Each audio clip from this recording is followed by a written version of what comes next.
Alright, so the first thing, Bill, you can see from this video that this ball position to you feels very forward, but it's really not. It feels like my driver. Right. It feels really forward to you. It's really not. It's just slightly forward to center. And so the other thing I want to do is change your left hand grip so that when you look down, I want you to be able to see the first two knuckles on your left hand. The left thumb should be, the edge of your left thumb should bisect the shaft. Should go right down the middle of the shaft. You mean make it stronger? Make it slightly stronger, just slightly. But the golf swing is coming from the inside. You got a little long on your backswing. Yeah, that's because I bend my. Yeah, you collapse your arms a little bit. Yep. But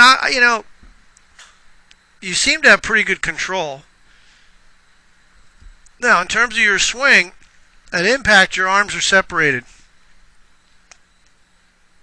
And your head stays behind the ball too much. So, I have a pressure mat, and it tells me your weight distribution. And I would guess, if I put that pressure mat on, you've got a large percentage of your weight on your trail leg at impact. So, I want to get more weight on your forward foot because I want to bring that trajectory down. If you're in a 20-mile-an-hour wind hitting that shot, it's hard to control distance. So essentially what I want to do is get you more on top of the ball. What that means is more lateral movement out of your hips. More lateral movement out of your hips, yep.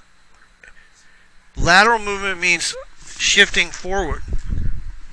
You don't get... I go back and I just don't go forward. Your upper body stays back, right? I mean, so here's impact. See how your head's behind the ball? There's impact. Your head's a good, I don't know what that is, 4 inches, 5 inches. Not many guys with an 8-iron are behind where they start. Now, with the driver they are, but not with an 8-iron. Most guys are directly on top of the ball. Their head doesn't really move back. Let me just give you an example here.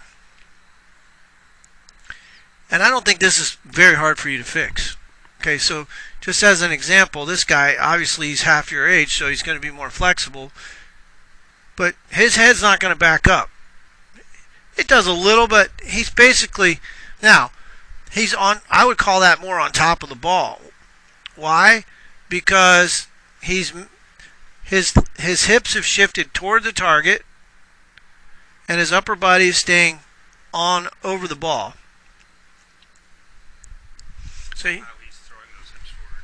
So he's shifting forward, pushing off, shifting forward and rotating simultaneously. But his head's not dropping back to the extent that yours is. So how do you push those hips forward? It's a lateral movement. Roll the right ankle inward, and you're going to practice just in your head. I want you to try to move your whole body forward. You won't. You'll still go backwards, but it's going to feel like you're moving forward. And that's the feeling I want you to have.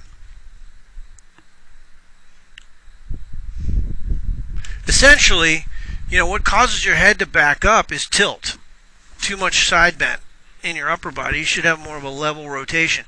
So your shoulders should be turning more on a horizontal plane and less on... Think of a Ferris wheel and a merry-go-round. We got to have more merry-go-round and less Ferris wheel. Does that make sense? Okay.